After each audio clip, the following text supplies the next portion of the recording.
Stop. Before you go headfirst into a relationship or friendship with an ENTJ, I have 3 tips you need to know. These tidbits can be the difference between a fairy tale ending or a Shyamalan what a twist horror movie. Look, ENTJs can be kind of intimidating, especially if you're an NF type. But getting them to like you isn't that hard. So I suggest you grab a notebook, preferably one of my MBTI Pride Flag notebooks. Link in the description. Number 1, be ambitious. I'm not saying you need to start a multi-million-dollar software company, then buy out Apple and move their headquarters to a building made of fat stacks of cash. Though, a CEO nameplate is probably the hottest thing you could wear to them. ENTJ knows that success is determined by the individual. So if your goals are something traditional like being a top-notch engineer or pizzeria owner, or even something a little different like a championship snowman wrestler, you can bet your bottom dollar that they'll support you. They want you to succeed in your own eyes, not the eyes of society. Number 2,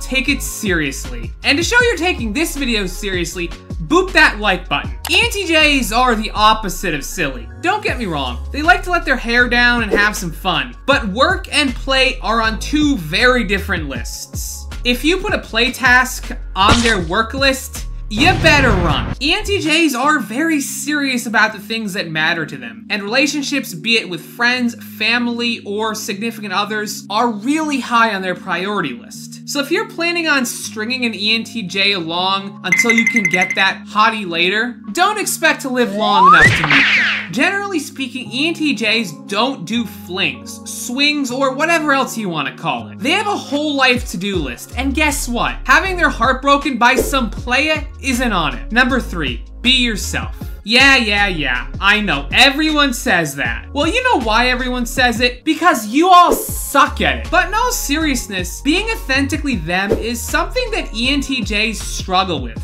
Their final function is FI, so they often don't value their own feelings or takes. So when they meet somebody who is very genuinely them, who takes their own feelings and values seriously, and is super cringe but doesn't care, they get intrigued. It's one of the reasons why ENTJs and INFPs are considered an ideal match.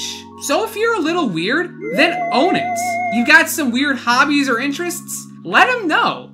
Within reason. Some of you are a little too weird and you might want to take it slow. But just be honest and say how you feel. Just maybe hold off on showing them your taxidermy collection until the second date. To an ENTJ, being open and vulnerable is like lifting a bus. They don't even know how it's possible. Vulnerability is like a superpower to them. Basically, if you can show off your emotions, you'll be like emotional Hercules to them. But maybe you want to win over an INFP. Well, I already made a video on that and you can watch it right here.